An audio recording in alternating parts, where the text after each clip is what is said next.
এই জুই জ্বলিছে জ্বলিছে জ্বলিবই সংগ্ৰাম চলিছে চলিছে চলিবই tribal Sangha go back go back go back tribal Sangha go back go back go back আমাৰ দাবী ন্যায্য দাবী ন্যায্য দাবী ন্যায্য দাবী অসমীয়া কছাৰী ছাত্ৰ সন্থা জিন্দাবাদ জিন্দাবাদ জিন্দাবাদ অসমীয়া কছাৰীসকলৰ জনজাতি প্ৰমাণ পত্ৰ অতি শীঘ্ৰে প্ৰদান কৰক প্ৰদান কৰক প্ৰদান কৰক আমাৰ দাবী ন্যায্য দাবী ন্যায্য দাবী ন্যায্য দাবী আমাৰ দাবী মানিবই লাগিব মানিবই লাগিব মানিবই লাগিব we want justice justice justice Kachari ছাত্ৰ সন্থা যুঁজিছে যুঁজিব যুঁজিছে যুঁজিব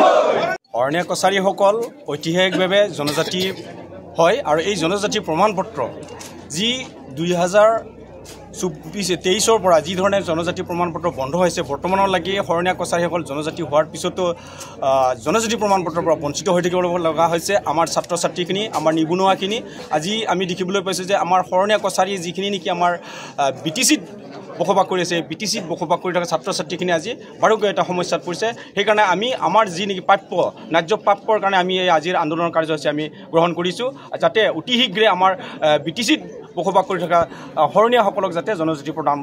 প্ৰমাণ পত্ৰখন প্ৰদান কৰে আজি আমি দেখিবলৈ পাইছে আমাৰ যে হৰণীয়া কছাৰী জনগোষ্ঠীৰ ছাত্ৰ ছাত্ৰীসকলে যি নীট পৰীক্ষাত পাছ কৰাৰ পিছতো নিজা নিজা যিবিলাক নেকি ইনষ্টিটিউট আছে ইনষ্টিটিউটবিলাকত তেখেতসকলৰ এডমিশ্যনৰ পৰা বঞ্চিত হ'বলগীয়া হৈছে চাকৰি মোকলৰ পৰা বঞ্চিত হ'বলগীয়া হৈছে আৰু স্কলাৰশ্বিপৰ পৰা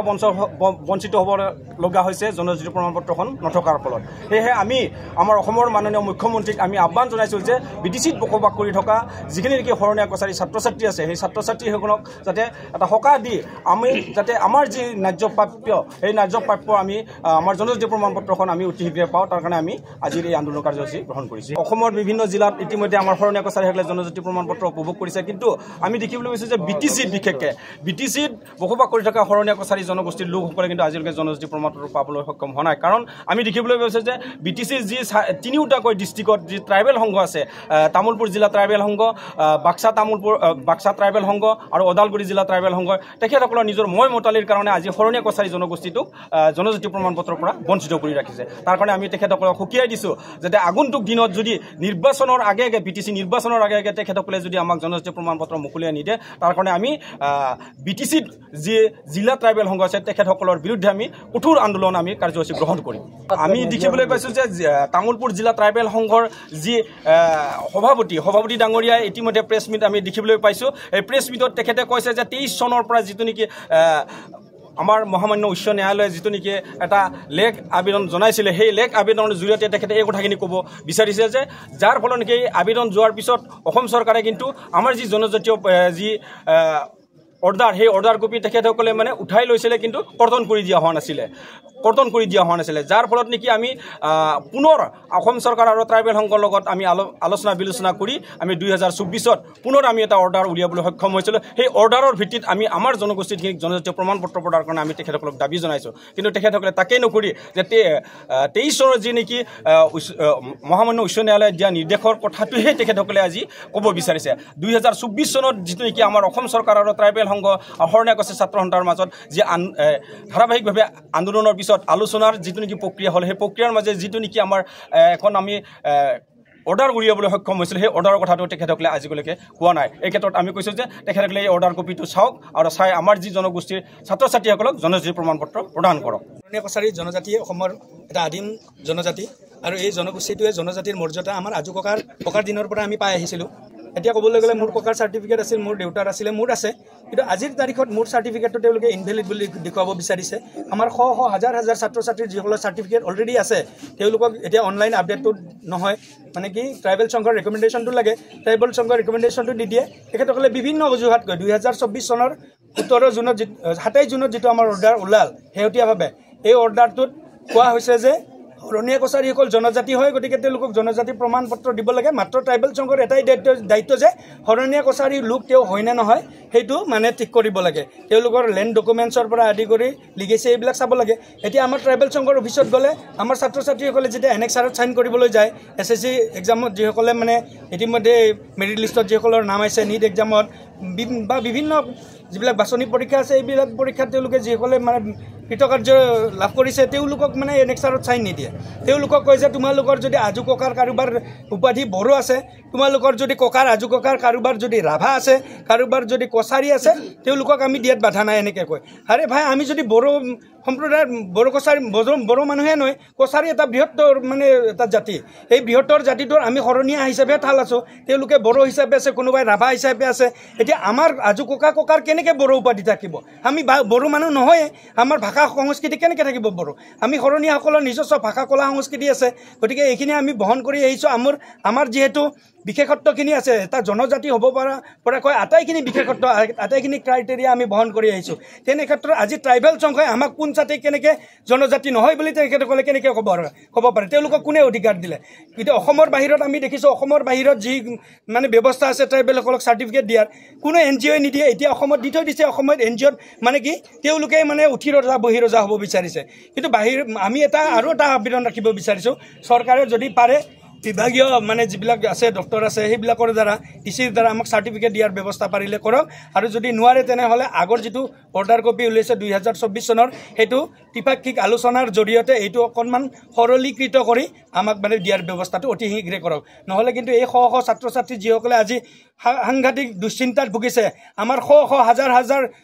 আমাৰ অভিভাৱকসকলে দিনে অনিদ্ৰাৰে তেওঁলোকৰ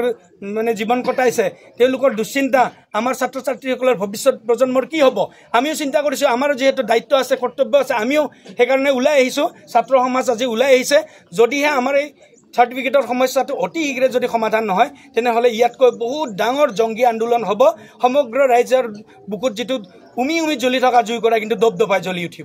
আন্দোলনৰ যি গৰ্জন এই গৰ্জন আজি গুৰেশ্বৰৰ এই মাছমজিয়াৰ পৰাই আৰম্ভ হৈছে এই গৰ্জন দীৰ্ঘদিনীয়া হ'ব আৰু আমি ট্ৰাইবেল সংঘক সুকিয়াই দিব বিচাৰিছোঁ তেখেতসকলে নাভাবিব ট্ৰাইবেল সংঘ অকল তেখেতসকলেই উঠি ৰজা বহি ৰজা মই চৰকাৰক এই কথা অৱগত কৰিব বিচাৰিছোঁ এই জনগোষ্ঠীৰ শৰণীয়া কছাৰী জনগোষ্ঠীৰ মানুহখিনিয়ে যদি চাৰ্টিফিকেট আনিব যায় তেখেতসকলে চাৰ্টিফিকেট নিদিওঁ বুলি কয় আৰু এইকেইজন যদি ছাত্ৰ ছাত্ৰীয়ে যদি বড়ো উপাধি লিখিম বুলি কয় তেখেতসকলে চাৰ্টিফিকেট দিব খোজে তেখেতসকলে কি মুখেৰে ক'ব খোজে যদি শৰণীয়া বুলি ক'লে ট্ৰাইবেল নহয় বুলি কয় বড়ো উপাধিটো লিখিলে আকৌ ট্ৰাইবেল হয় বুলি কয় এইটো কিন্তু অসম চৰকাৰে চাবলগীয়া বিষয় অসমখন কি BTCৰ বাহিৰত নেকি যদি অসমৰ বাহিৰা জিলাত যদি শৰণীয়া কছাৰী ছাত্ৰ ছাত্ৰীসকলক যদি চাৰ্টিফিকেট দিব পাৰে BTCত কিয় দিব নোৱাৰে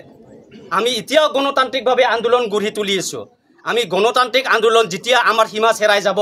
আমাৰ হাজাৰ হাজাৰ ডেকাচামী কিন্তু অস্ত্ৰ হাতত তুলি ল'লে ইয়াৰ কিন্তু দায়বদ্ধ কিন্তু শৰণীয়া কছাৰী ছাত্ৰ সন্থাই নহয় ইয়াৰ দায়িত্ব কিন্তু অসম চৰকাৰ তথা BTC চৰকাৰে ল'ব লাগিব আমি এতিয়াও কিন্তু সাধাৰণভাৱে কৈছোঁ আমাৰ ল'ৰাই কিন্তু এতিয়াও জংগী আন্দোলনত নুমানাই যেতিয়াই আমি অস্ত্ৰ হাতত তুলি ল'ম তেতিয়া এই অসম নহয় এই BTC অঞ্চল আমি অশান্ত কৰি দিয়াৰ পৰিৱেশ আমি কিন্তু সৃষ্টি কৰিম আমি বাৰে বাৰে অনুৰোধ জনাইছোঁ অসম চৰকাৰক মাননীয় হিমন্ত বিশ্ব শৰ্মা ডাঙৰীয়া যে উন্নতিপনমে এই BTC ইলেকশ্যনৰ আগে আমাক যাতে আমাৰ জনগোষ্ঠীৰ ল'ৰা ছোৱালীক যাতে চাৰ্টিফিকেট দিয়াৰ কাৰণে ব্যৱস্থা গ্ৰহণ কৰে তাৰ কাৰণে অনুৰোধ জনাই মাননীয় মুখ্যমন্ত্ৰী ডাঙৰীয়াৰ লগতে আমাৰ UPPLৰ প্ৰমোদ বড়ো ডাঙৰীয়া তেখেতকো মই অনুৰোধ জনাইছোঁ তেখেতে সকলো জনগোষ্ঠীক লৈ কাম কৰিম বুলি কৈছে তেখেতসকল ইমান সৰু কামটো কিয় কৰিব পৰা নাই আজিলৈকে ট্ৰাইবেল সংঘ কোন চৰকাৰী নেকি ট্ৰাইবেল সংঘ চৰকাৰী হ'লে তাই NGO আমি এই ব্যৱস্থা নহ'লে আমি পিছলৈ আমি সুপ্ৰিম কোৰ্ট হওক হাইকোৰ্টত হওক এই ট্ৰাইবেল সংঘৰ বিৰুদ্ধে আমি কিন্তু আমি কেছ আমি খেলিবলৈ আমি কুণ্ঠাবোধ নকৰিম এতিয়া আমাক মানে ট্ৰাইবেল হিচাপে মানে আমাৰ দেখুৱাই পেলাই তেখেতসকলে BTC আৰু BTR গঠন কৰিছিলে আজি কিন্তু বৰ দুৰ্ভাগ্যজনক বিষয় আমাৰ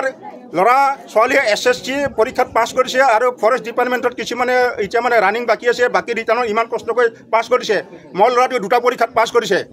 তেনে ক্ষেত্ৰত যদি আজি তেখেতসকলে বঞ্চিত হ'ব লাগে তেতিয়াহ'লে আমি জাংগী আন্দোলন গঢ়ি উঠিম আৰু আমি অন্যথা হাতিয়াৰ হাতত তুলি ল'বলৈ বাধ্যতা হ'ম আজি আমাৰ জনগোষ্ঠীটো এনেকুৱা ধৰণৰ হেৰি কৰি আছে এই জনগোষ্ঠীটো মানে একদম নিম্নতম জনগোষ্ঠী বুলি হ'লে ভাবি হ'লে চৰকাৰে হেৰি কৰি আছে নেকি হেমাই ডক্টৰ হেমন্ত বিশ্ব শৰ্মা ডাঙৰীয়াক আজি এই নিউজ লাইভৰ জৰিয়তে তেখেতক অনুৰোধ কৰিছোঁ যাতে অতি শীঘ্ৰে আমাৰ ল'ৰা ছোৱালী বিপদত নপৰে যাতে চাকৰিৰ পৰা বঞ্চিত হ'ব নালাগে নৱপ্ৰজন্মত উঠি অহা ল'ৰা ছোৱালীবিলাকে আৰু যিসকল ল'ৰা ছোৱালীয়ে ইয়াত মানে কি কয় পাছ কৰিব তেখেতসকলে যাতে ট্ৰাইবেল চাৰ্টিফিকেটখনৰ কাৰণে জাতীয় প্ৰমাণ পত্ৰখনৰ কাৰণে যাতে বঞ্চিত হ'ব নালাগে তেখেতসকলে অতি শীঘ্ৰে মানে ব্যৱস্থা কৰা অসম চৰকাৰে এইটো আমাক মানে ফেকৰ ভাওনা কৰি আছে কিমান বছৰে আজি আমাক মানে এনেকুৱা মানে হেৰি চলাই আছে কি কয় মানে চাৰ্টিফিকেট বঞ্চিত কৰি আছে আজি আমাক তেতিয়াহ'লে আমাৰ BTCৰ পৰা উলিয়াই দিয়ক, BTDৰ পৰা উলিয়াই দিয়ক। আমি যে ট্ৰাইবেল জনগোষ্ঠী নহয়, সেইটো অসম চৰকাৰৰ চিন্তাকে চাওক। আমি কিন্তু জাংগী আন্দোলন গঢ়ি তুলিম, আমি কিন্তু অন্যথা আমি হাতীয়াৰ তুলি ল'বলৈ বাধ্য হ'ম। নমস্কাৰ, মোৰ নাম শ্ৰী জিজ্ঞাসা শৰণীয়া। মই বৰ্তমান ইউক্লিড ছিনিয়ৰ ছেকেণ্ডেৰী স্কুলত মই কোচিং কৰি আছোঁ নীটৰ বাবে। সকলো আপোনালোকে ইতিমধ্যে গম পাইছে যে আমাৰ যিখন জাতিগত প্ৰমাণ পত্ৰ সেইখন আমাৰ চৰকাৰে বন্ধ কৰি থৈ দিছে। মাজতে আকৌ এবাৰ খোলা দিয়ে, আকৌ বন্ধ কৰে। সেইবোৰৰ বাবে আমাৰ মানে বিভিন্ন ধৰণৰ মানে অসুবিধাৰ সন্মুখীন হৈছোঁ। আমি বহুতে হৈছোঁ, মই বুলি নহয়, গোটেইখিনি ইয়াতে যিমানখিনি ছাত্ৰ ছাত্ৰী আছে বা ক্লাছ 8ত পঢ়ি আছে, ক্লাছ 9ত পঢ়ি আছে, 10ত পঢ়ি আছে, হয়তো এতিয়া নহ'ব পাৰে, কিন্তু পিছলৈ যিমানখিনি ধৰক এক্সাম দিব, নীট এক্সাম দিব, যিকোনো চৰকাৰী এনেকুৱা এক্সাম আছে, বহুতখিনি আছে ধৰক BSc, BA, BCom, কিমানখিনি এক্সাম আছে। তাতে আজিকালি আমাৰ জাতিগত প্ৰমাণ পত্ৰখন লাগে আমাক, আপোনালোকে সকলোৱে জানে। সেইখনৰ কাৰণে আমি যিমানখিনি আজিকালি আমি মানে বহুত অসুবিধাৰ সন্মুখীন হৈ আছোঁ, সেইখিনিৰ যাতে আমি পিছলৈ আকৌ অসুবিধাৰ মানে নহয় আৰু সেইকাৰণে আমি অসমৰ মাননীয় মুখ্যমন্ত্ৰী হিমন্ত বিশ্ব শৰ্মা দেৱক আমি এইটোৱে আহ্বান জনাইছোঁ যে আমাৰ যিখন আমাৰ এতিয়া বন্ধ হৈ আছে প্ৰমাণ পত্ৰখন, আপোনালোকে সোনকালে শীঘ্ৰে খুলি দিয়ক। কাৰণ বহুত ল'ৰা ছোৱালীৰ জীৱনৰ কথা আছে, হেতালি সেনেকৈ। আৰু মই এইবাৰ নীটৰ এক্সাম দিছোঁ, তাত মই ধৰক ভালেখিনি মাৰ্কছ উঠাবলৈ সক্ষম হৈছোঁ, কিন্তু যিখন মোৰ জাতিগত প্ৰমাণ পত্ৰ আছে সেইখন নোহোৱাৰ বাবে মোৰ এডমিশ্যনৰ কাৰণে বহুতখিনি প্ৰব্লেম হ'বলৈ মই সক্ষম হৈছোঁ। আৰু সেইখিনি প্ৰব্লেম যাতে মোৰ যিখিনি জুনিয়ৰ আছে সেইখিনি যাতে পাবলৈ পিছলৈ নাপায় সেইখিনি অসুবিধা, সেইকাৰণে আপোনালোকক সকলোকে আহ্বান জনাইছোঁ, চৰকাৰক আহ্বান জনাইছোঁ, মাননীয় মুখ্যমন্ত্ৰী মহোদয় আপুনিও যাতে এইখিনি বস্তু আমাক চকু মেলি চাই সেইখিনি আমি আপোনাৰ আগত সহায় আগবঢ়াইছোঁ। নহ'লে আমি যিখিনি আজি সকলোৱে ওলাই আহিছোঁ সেনেদৰে আমি সদায় সদায় এনেকৈ ওলাই আহি থাকিব নোৱাৰোঁ, কাৰণ বহুতখিনি সন্মুখীন ইতিমধ্যে হৈছে। হ'লে আমি যিখন প্ৰমাণ পত্ৰ আছে আপুনি শীঘ্ৰে খুলি দিয়ক, আমি এইটোৱে আপোনাৰ ওচৰত আহ্বান জনাইছোঁ।